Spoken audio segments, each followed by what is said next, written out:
Resort type ಏನಾರು ಮಾಡಬೇಕು ಬಯಲುಸೀಮೆಯಲ್ಲಿ ಒಂದು. ಈಗ ನಂದು ಏನಾಗೈತೆ ಸರ್, ಈಗ ನೆಕ್ಸ್ಟ್ ಈಗ ಒಂದು ಇದನ್ನ ಮಾಡ್ತೀನಿ ಸರ್, ಮೇಕೆದ್ದೊಂದು ಮೇಕೆ ಸಾಕಾಣಿಕೆ ಫಾರ್ಮ್ ಇದು ಮಾಡ್ಕೊಂಡು ಅದು ಸುಮಾರು ಒಂದು 100 ಸ್ಟಾರ್ಟಿಂಗ್ ಮಾಡ್ತೀನಿ ಸರ್. ಅದನ್ನ ಮಾಡಿ ಆಮೇಲೆ ನೆಕ್ಸ್ಟ್ ಇಲ್ಲೇ ಮಗ್ಳು ಒಂದು NH ಮಗ್ಳು ಇರೋದ್ರಿಂದ ಫ್ಯೂಚರ್ನಾಗ ಸ್ವಲ್ಪ ನನಗೂ ಒಂದು ಮುಂದಿನ ಆರ್ಥಿಕ ಇದಕ್ಕೆ ಇದನ್ನ ಮಾಡ್ಕೊಳಕ್ ಒಂದು ರಿಸಾರ್ಟ್ ಮಾಡ್ಬೇಕಂತ ಒಂದು ಆಲೋಚನೆ ಮಾಡಿ. ಸ್ವಿಮ್ಮಿಂಗ್ ಪೂಲು ಎಲ್ಲ, ಆಮ್ಯಾಗ ಎಲ್ಲ ಸ್ಕೂಲ್ ಹುಡ್ರು ಈ ಎಲ್ಲ, ಯಾಕಂದ್ರೆ ಕೃಷಿ ಬಗ್ಗೆ ಯಾರಿಗೆ ಈಗಿನ ಹುಡ್ರಿಗೆ ಏನು ಗುರುತಿಲ್ಲ.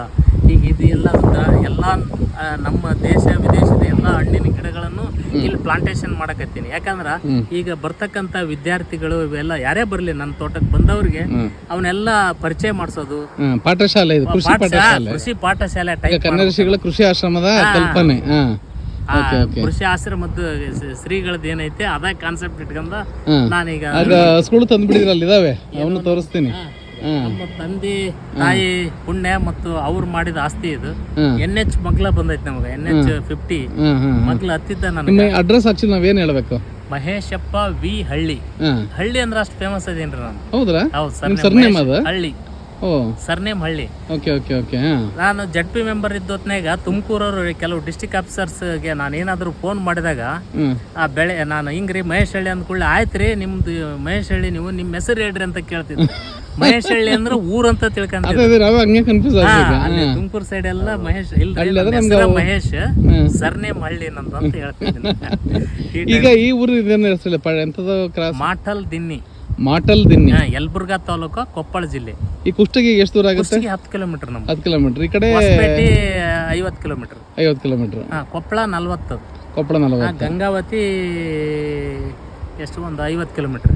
ಆಮೇಲೆ ಅಂಜನಾದ್ರಿ ಬೆಟ್ಟ ಇದೆಯಲ್ಲ, ಇದೇ ರೋಡ್ಗೆ ಹೋಗೋದು. ಮುಂದೆ ಒಳ್ಳೆ ಒಂದು ಉತ್ತರ ಭಾರತಕ್ಕೆ ಹೆಂಗ ಅಯೋಧ್ಯ ಅವೆಲ್ಲ ಫೇಮಸ್ ಅದಾವ್ರಿ ವೈಷ್ಣವಿ, ಇನ್ನು ಫ್ಯೂಚರ್ನಾಗ ನಮ್ಮ ಅಯೋಧ್ಯ ಇದು ನಮ್ಮ ಅಂಜನಾದ್ರಿ ಬೆಟ್ಟ ಅಷ್ಟು ಟೂರಿಸಂ ಅಷ್ಟು ಫೇಮಸ್ ಆಗ್ತೈತಿ. ಅದೇ ಒಂದು ಇದನ್ನ ಇಟ್ಕೊಂಡು ಮುಂದ ಏನೋ ಒಂದು ಇಲ್ಲೊಂದು ಟೂರಿಸಂ ಇದನ್ನ ನನ್ನ ಇದ್ರೊಳಗ ನೋಡಿ. ಹಂಪೆ ಟೂರ್ಗೆ ಹೋಗೋರು ಅಥವಾ ಇದಕ್ಕೆ ಹೋಗೋರು ಏನಾರು ಕೃಷಿಕರಾಗಿದ್ರೆ ದಯವಿಟ್ಟು ಒಮ್ಮೆ ಭೇಟಿ ಕೊಡಿ ನಿಮ್ಗೆ. ಯಾಕಂತಂದ್ರೆ ದೊಡ್ಡದಾದ್ಮೇಲೆ ಎಲ್ಲ ನೋಡೋದಿದ್ದಿದ್ದೆ ಹಬ್ಬ ಅನ್ಕೊಂಡು ಈ ಸ್ಥಿತಿನಲ್ಲಿ ನೋಡಿ, ಈ ತೋಟ ಈಗ ನೋಡ್ತಾ ಇರಲ್ಲ ಈ ಸ್ಥಿತಿಲಿ ನೋಡಿ, ಮತ್ತೊಂದು 2 ವರ್ಷ 3 ವರ್ಷ ಬಿಟ್ಟು ಮತ್ತೆ ಇದೇ ರೂಟಲ್ಲಿ ಬರ್ತೀರಿ ನೀವು.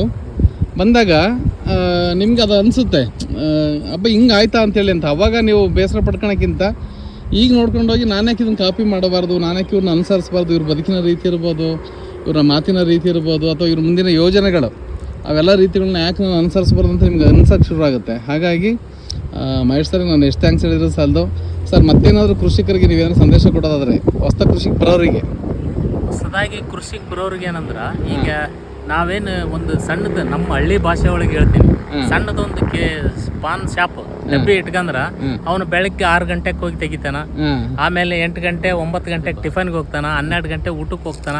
ಅಂದ್ರ ಇದನ್ನ ಟೈಮ್ ಟೇಬಲ್ ಹಾಕ್ಯಾಂಬಿಡ್ತಾನ. ಕೃಷಿನೂ ನಾವು ಅದೇ ಟೈಪ್ ಅಳವಡಿಸಿ ಅಂದಾಗ ಮಾತ್ರ ನಾವು ಸಕ್ಸಸ್ ಆಗ್ತೀವಿ.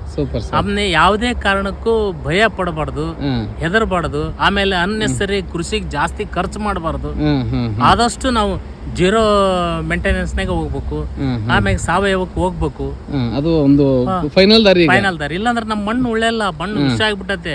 ಮಕ್ಕಳು ಮರಿಗೆ ನಾವು ಪೂರಾ ಬಂಜರು ಭೂಮಿ ಕೊಡ್ಬೇಕಾಗತ್ತ, ನಾವು ಬದಲಾವಣೆ ಆಗ್ಲಿಲ್ಲ ಅಂದ್ರೆ. ಅದಕ್ಕೆ ನಾವು ಎಲ್ಲರೂ ಈ ಕೃಷಿ ಮಾಡೋರ್ಗೆ ಎಲ್ಲರಿಗೆ ದಯವಿಟ್ಟು ಒಂದು ಮನೆಗೊಂದು ಆಕಳ ಕಟ್ರಿ.